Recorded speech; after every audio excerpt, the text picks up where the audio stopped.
Hey guys, how's it going? Welcome back to another FIFA 22 video where today we're going to be checking out the 4-3-3-4 formation. Now this is the formation that I actually started. We obviously went over our game plans that we're going to be using all throughout Team of the Season. So we showed obviously our 5-2-1-2, our 4-2-3-1, our 4-4-1-1 and 3-5-2. So we showed all of our game plans.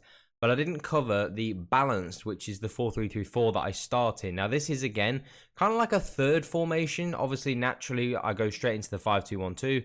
That's not quite working. I go into the 4-4-1-1. And then this is kind of a bit in between sort of a third stroke attacking formation. So I do use this one as sort of like a real last alternative if things are really going bad before I go super attacking. So generally, this setup is a bit more attacking.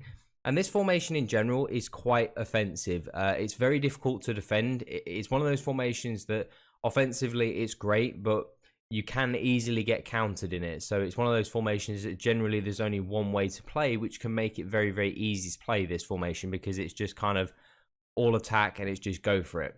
Now, with that being said, the tactics are something you can be a little bit flexible on, especially on the defensive style. You can play on a balance. It is very effective on a balance. If you want to go a little bit more offensive, you can go for pressure on possession loss, which again is really effective because this is a great formation to press in because a lot of players go forwards.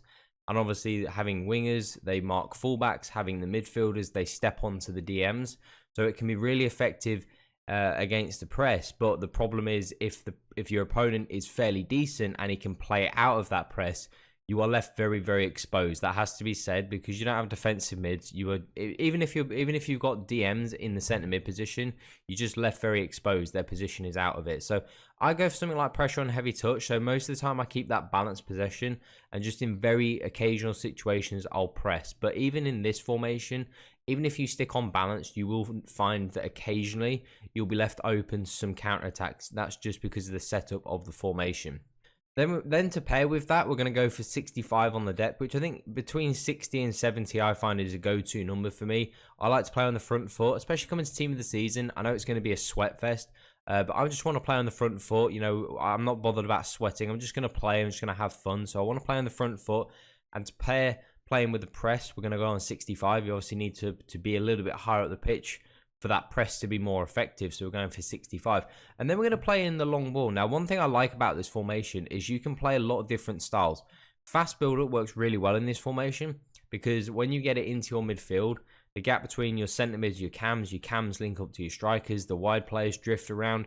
So fast build-up is super effective. But again, especially if you're going to play on a press, I wouldn't recommend using fast build-up because it's then just going to kind of add to you getting countered. It's just going to make it even worse because your players are going to be even more out of position than they normally would be.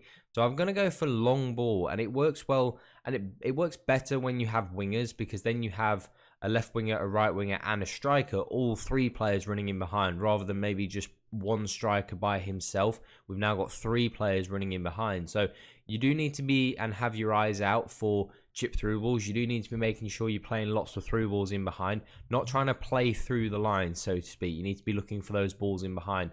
And I think that's one thing, and probably the most effective way to play this formation. In terms of the chance creation, we're going to go for balanced. I was going to go for direct passing, and I have given this many tries, but when I pair up long ball or fast build up with direct passing, it really again exasperates the problem that you can be left very, very exposed with this formation. And we're not setting this formation up for kind of like a gung-ho get me back into the game. It's kind of just a mix between still controlling the game but being a bit more aggressive, but not all the way. And I think with this blend, you know, pressure on heavy touch, the 65 depth, the long ball, and then the 65 width as well, it gives us a really good balance between being aggressive but not too exposed. And then again, pairing that with sort of 6 players in the box, 3 on the corners, just again, enough players in the box that we can cause problems, but not so many that we're going to be leaving ourselves too exposed. In terms of the instructions, of course, goalkeeper, as always, is comes for crosses and sweeper keeper. And as you may expect as well, the whole of the back four is on stay back while attacking. It's an absolute must in this formation. There really is no room for error. You can't afford anything but this because the rest of the team is so aggressive and does all your attacking. Even if you have defensive midfielders, they don't get back into position. You know, in this formation, everybody, you know, that front six really gets forward and can leave you exposed. So you have to have really good, strong, competent defenders. You need good pace. Generally, you want physicality as well. If you can get that in your defenders. Obviously, with Team of the Season coming up, we all should be able to upgrade our teams massively. And getting the right personnel is super, super important. Now, in terms of the two midfielders, we've got Xavi and McKennie. It doesn't really matter what you have, as I've alluded to many times. You have DMs, you have centre mids. Generally, they'll get forwards. And I found even when I have these guys on stay back while attacking, they still drift forwards. You still find yourself a little bit exposed for counterattacks. So I just think, you know what, you may as well play with these guys on balance. So with that being said, you don't want DMs. You really want box-to-box midfielders. Someone like McKennie is a great player to have in here because he's obviously got speed. He's obviously got a good passing ability. He's a physical defensive midfielder. These guys do need to have good stamina as well. That's another thing that's really, really important. And I would recommend having guys that do have a little bit of shooting capability that you won't feel too bad about shooting because they do get into some positions. Sometimes, for example, McKennie drifts forwards and Bellingham was the one who was playing the through ball through to McKennie. So you need to have someone who you're comfortable with potentially scoring and chipping in with a few goals. So you really need that box-to-box mid that has everything. And there's loads of players in the game that have so many complete stats, so it shouldn't be too difficult to find players like that. Then Bellingham, as aforementioned, Bellingham in that cam slot. He's got to get into the box and free roam, the standard stuff when it comes to all of our cams.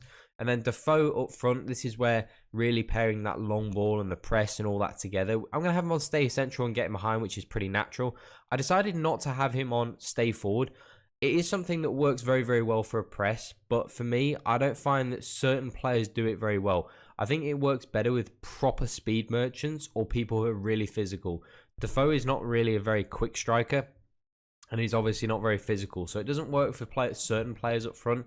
You really need either super speedsters who can be really aggressive or real big physical players that can just bully players off the ball. So you've got to be really careful with the players that you have doing certain positions. And then the two wide players, Oyarzabal and Caligiuri.